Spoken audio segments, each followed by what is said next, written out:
Hello, we are here for one more lesson of this TFlexCam training course, and the topic for today will be part 2 of 5-axis milling. So we have the same model in our screen, and today we are going to see the second option inside the group of the 5D milling options.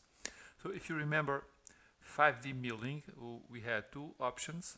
The first one we've seen in the previous lesson, called the 5D contour milling, and today we are going to see about 5D surface milling. This is very similar in terms of the options we have, and again this is the other option, the other function that I've mentioned in the previous lesson that is going to end for future versions. So it is working for the moment and it can be useful, but it will be replaced for updated commands or options.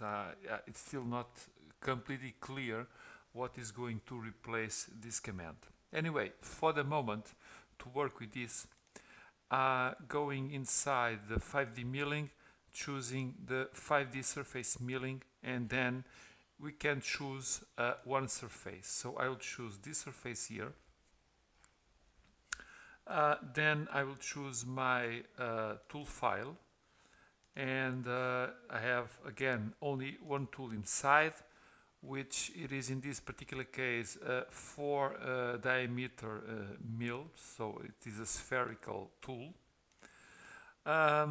These options regarding feed rates, we've already seen these many times, the same for spindles.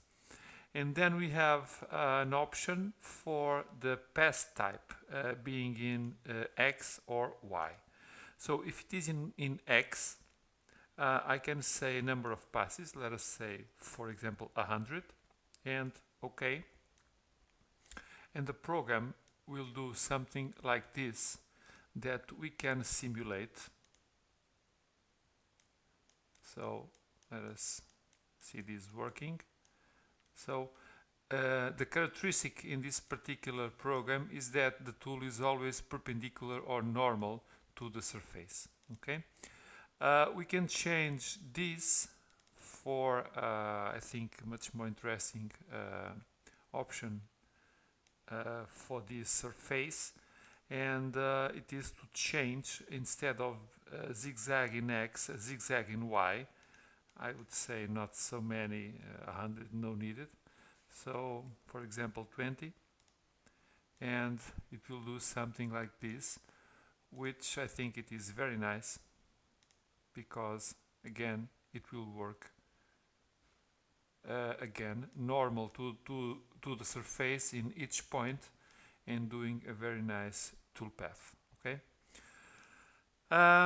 So what else can we have in here? Not much more. There are a couple of options also for the stock, but these options here are not working properly. And we have the same options here regarding the angles. If you remember from the previous lesson, the tilt angle and the yaw angle. So just one example, if I say 30, for example, I can simulate, and you'll see the tool is not normal, but it has an angle of, you see, always 30 degrees in the direction of motion, and no angle in this perpendicular mode because the yaw is in 0. But the consideration regarding the angles, it's the same as it was for the previous toolpath type.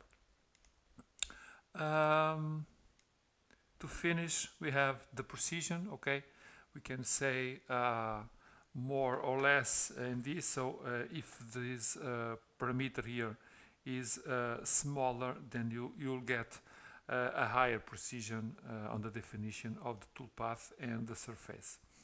But basically this is what you can do with the 5D surface milling. Again, it it's a function that will end in future versions, but for the moment it can be used, and I think it's useful under certain conditions. Any support or any help you may need dealing with this toolpath type, you can contact us for support.